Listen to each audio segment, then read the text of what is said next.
everyone, welcome to another Classic Movie Monday, and today I will be diving into the sequel Aliens, and this is the sequel to Alien, so they just kind of added the S at the end and called it a sequel. And this one is rather interesting because not only do we get a new director, named James Cameron, but we also get a different kind of style of filmmaking as well. In particular, the genre is rather different because, unlike the first film that focused on being more suspenseful and more, I guess, on the lines of being more horror-oriented, this one is designed to be a more shoot-'em-up action movie, even though it does have horror elements within it as well. So it kind of tries to keep a similar tone to what the first film had, but then kind of transform it into something sort of new and fresh. So basically, this sequel starts off years and years later, when Ripley's character, who's the main character of the Alien movie, and she's still the main character of the sequel, Aliens, she ends up waking up from chronic sleep because her spaceship ends up being found by a deep space salvage team, and eventually she gets in contact with her employer, and basically she sort of tells her story of the events that sort of happened within the first film. Her employers are not necessarily as convinced of her story, unfortunately. And she discovers that it's also been years and years later, so she has been in chronic sleep for quite some time. And during that time, the planet that she was initially on, LV-426, where basically her mission was within the first film, it's now kind of colonized and has sort of people living on the planet, and her employer sort of loses contact with the colony that's supposedly there, and so they ask Ripley if she would be willing to go on a mission to sort of figure out what exactly is going on the planet. And basically, this would not only involve someone that works for the company that she works for, but it would also involve a military team. So basically, an entire crew devoted to sort of arming themselves and being kind of the protectors and saviors of the day for this colony that may be in harm's way. And I sort of don't want to give what sort of happens within the plot up until this point, because pretty much that's sort of the kind of introductory of the film.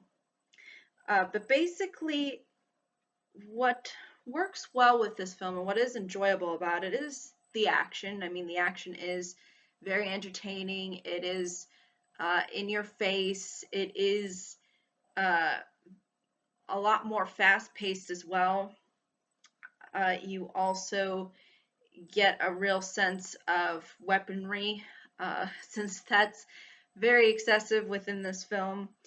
And also the performances as well as the character interactions are also what make this film also quite enjoyable to watch.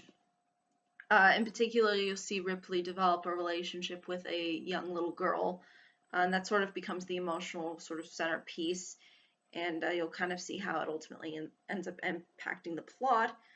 I would say that the only issue that I had personally with this film was the fact that its plot is a little bit lackluster as far as a sci-fi film goes, only because a lot of the decision making that these people that are part of the military crew end up making are kind of not as useful or as helpful, and it actually gets them into more trouble than they initially were.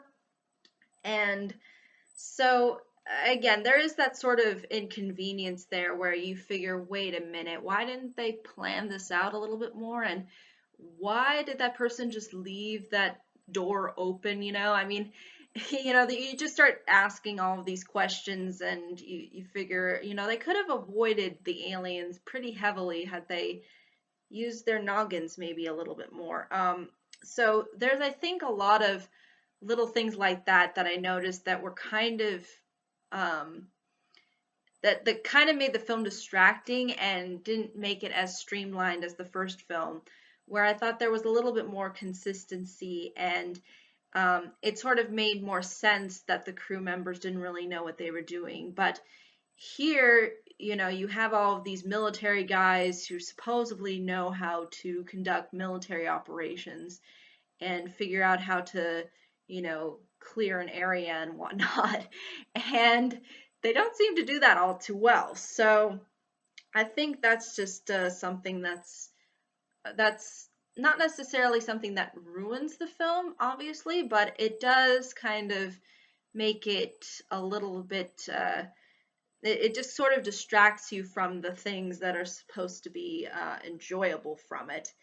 And it sort of makes you laugh at it. So I guess in that way, it kind of makes it a little entertaining. Also, I think there's another angle to this film that needs to be noted that I think is a little bit more cliche, and that has to do with sort of the stereotypical rich guy who has an agenda.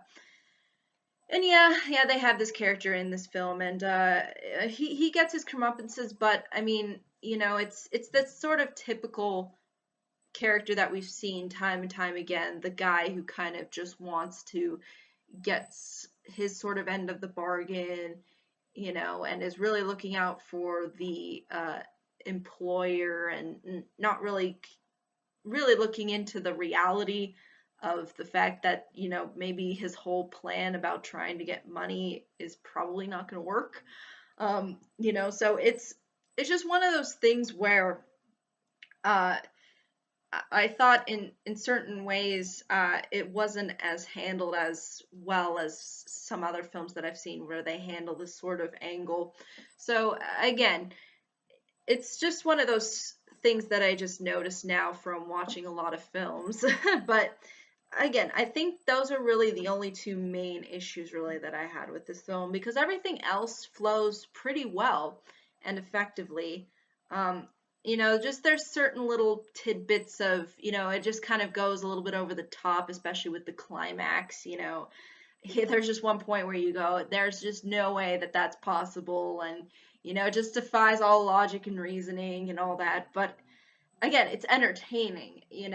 I know that it's sort of trying to be something else than the first film, but I think again, it just kind of it just sort of distracted me, I guess, a little bit. Um, and obviously, this is not only one of Cameron's best films, it's also one of the best science fiction films. I think people like to note this film for having Ripley as sort of the main character, even though technically she was sort of the main character within the first film as well. But um, it's interesting to see how her motivations are sort of different within this film, especially when you consider the fact that she has uh, a relationship in particular with a little girl. So, you sort of see that contrast. But overall, it's definitely a recommendable film.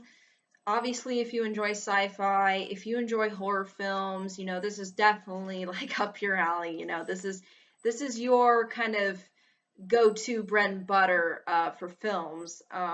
It's definitely worthy of that as well. So I would recommend it. Again, even though I think the first film is superior from a filmmaking standpoint, I will say that obviously this is a very good follow-up, and it does what ultimately a sequel does do. And again, I don't think necessarily sequels have to really necessarily be superior to the first film in order for it to be considered a classic.